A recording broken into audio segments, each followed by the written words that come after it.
Ika-68 Kabanata. Awit ng Pagtatagumpay. Kumilos sana ang Diyos, at ikalat ang kanyang mga kaaway. Magsitakas na sana palayo, silang mga galit sa Kanya. Itaboy sana sila ng Diyos, gaya ng usok na tinatangay ng hangin. Mamatay sana sa harapan Niya ang mga masasama, gaya ng kandilang natutunaw sa apoy. Ngunit ang matutuwid ay sisigaw sa galak sa Kanyang harapan. Awitan ninyo ang Diyos, awitan ninyo Siya ng mga papuri. Purihin niyo Siya na Siyang may hawak sa mga ulap. Ang Kanyang pangalan ay Panginoon. Magalak kayo sa Kanyang harapan. Ang Diyos na tumatahan sa Kanyang banal na templo ang nangangalaga sa mga ulila at tagapagtanggol ng mga byuda. Ibinibigay Niya sa isang pamilya ang sinumang nag-iisa sa buhay. Pinalalaya rin Niya ang mga binihag ng walang kasalanan at binibigyan sila ng masaganang buhay. Ngunit ang mga suwail, sa mainit at tigang na lupa maninirahan. O Diyos, nang pangunahan Niyo sa paglalakbay sa ilang ang inyong mga mamamayan, nayanig ang lupa at bumuhos ang ulan sa inyong harapan. O Diyos ng Israel na nagpahayag sa Sinai, nagpadala kayo ng masaganang ulan, at ang lupang tigang na ipinamanan Niyo sa inyong mga mamamayan ay naginhawahan. Doon sila nanirahan, at sa inyong kagandahang loob ay binigyan Niyo ang mga mahihirap ng kanilang mga pangangailangan. Panginoon, nagpadala kayo ng mensahe, at ito'y ibinalita ng maraming kababaihan. Nagsisitakas ang mga hari at ang kanilang mga hukbo. Ang mga naiwan nilang kayamanan ay pinaghati-hatian ng mga babae ng Israel. Kahit na ang mga tagapag-alaga ng hayop ay nakakuha ng mga naiwang bagay, gaya ng imahe ng kalapati, na ang mga pakpak ay nababalutan ng pilak, at ang dulo nito ay nababalutan ng purong ginto. Nang ikalat ng makapangyarihang Diyos ang mga haring iyon, pinaulanan Niya ng yelo ang lugar ng Zalmon. Napakataas at napakaganda ng bundok ng Basyan. Maraming taluktok ang bundok na ito. Ngunit bakit ito nainggit sa bundok ng Zion, na pinili ng Diyos bilang maging tahanan Niya magpakailanman?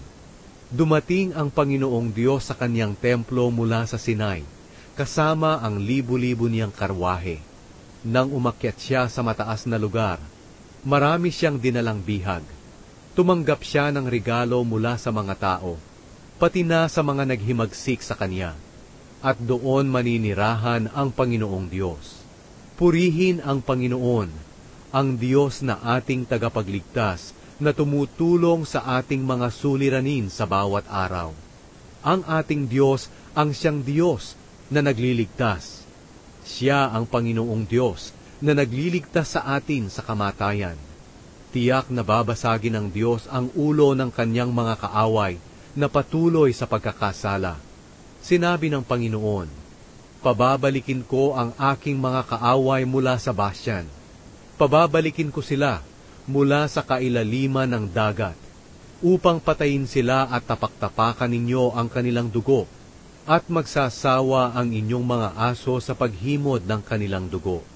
O Diyos na aking hari, nakita ng lahat ang inyong parada ng tagumpay papunta sa inyong templo. Nasa unahan ang mga awit at nasa hulihan ang mga tumutugtog. At sa gitna naman ay ang mga babaeng tumutugtog ng tamborin. Sumisigaw sila, purihin ang Diyos sa inyong mga pagtitipon. Purihin ninyo ang Panginoon, kayong mula sa lahi ng Israel. Nauuna ang maliit na lahi ni Benjamin. Kasunod ang mga pinuno ng Huda, kasama ang kanilang lahi, at sinusundan ng mga pinuno ng Zebulun at Naphtali. O Diyos, ipakita Niyo ang inyong kapangyarihan, katulad ng ginawa Niyo sa amin noon. Dahil sa inyong templo sa Jerusalem, magkakaloob ng mga regalo ang mga hari para sa inyo.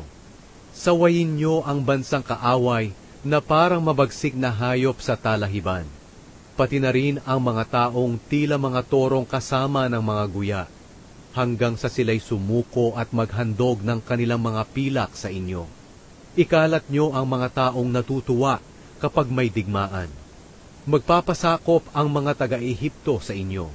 Ang mga taga-Ethiopia ay magmamadaling magbigay ng kaloob sa inyo.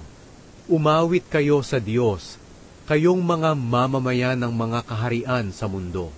Umawit kayo ng mga papuri sa Panginoon, na naglalakbay sa kalangitan mula pa ng pasimula. Pakinggan ninyo ang kanyang dumadagungdong na tinig. Ipahayag ninyo ang kapangyarihan ng Diyos na naghahari sa buong Israel. Ang kalangitan ang nagpapakita ng kanyang kapangyarihan.